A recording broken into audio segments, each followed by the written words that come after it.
Big guns, big tanks, big bosses, and big muscles. That's been the calling card of SNK Playmore's long-standing Metal Slug series. The side-scrolling shooter's proud tradition continues on the Nintendo DS in Metal Slug 7, promising more carnage and mayhem, but does this portable version come packing heat?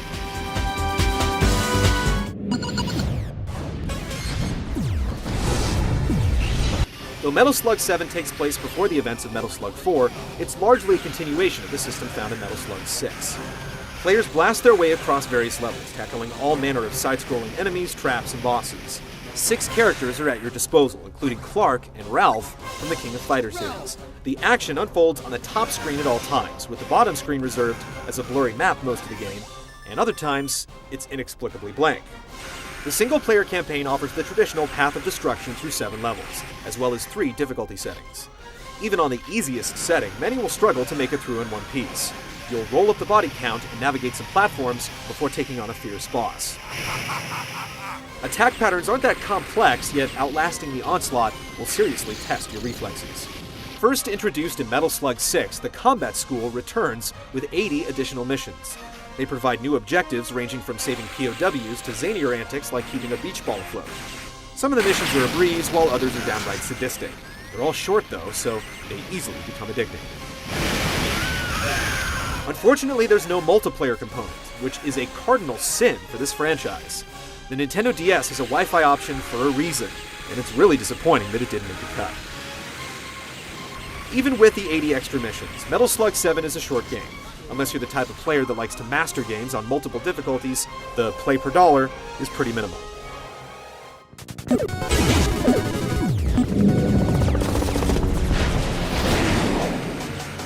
Metal Slug 7 forgoes touchscreen input in favor of traditional controls. The decision has paid off. Rather than an uneven setup like the one found in last year's Metal Slug Anthology for the Wii, the controls are much more responsive and natural. It doesn't quite reach the feel of the arcade because of the lethargic D-pad aiming, but overall, it still works well. Many of the series' innovations from the previous installment are present. Each character can obtain 2 special weapons at a time, in addition to the standard pistol, and a maxed out super meter allows for a temporary score multiplier and increased damage. All the classic artillery and special moves return, and several new slugs join the existing models. Toggling between weapons with the default control layout can be troublesome, but you can customize it. Metal Slug 7 plays like any other title in the series. It gets the job done, but for better or worse, it's a formula that's gone largely unchanged for over a decade.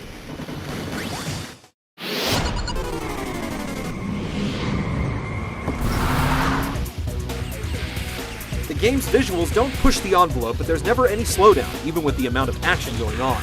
The art style remains identical to its predecessors and looks clean even on the small Nintendo DS screen. Sound effects are done well, even retaining the announcer's voice. Much like the rest of the game, the presentation is exactly what you expect, with few improvements. Metal Slug 7 delivers a solid single-player experience, but the lack of multiplayer makes it one of the weaker games in franchise history.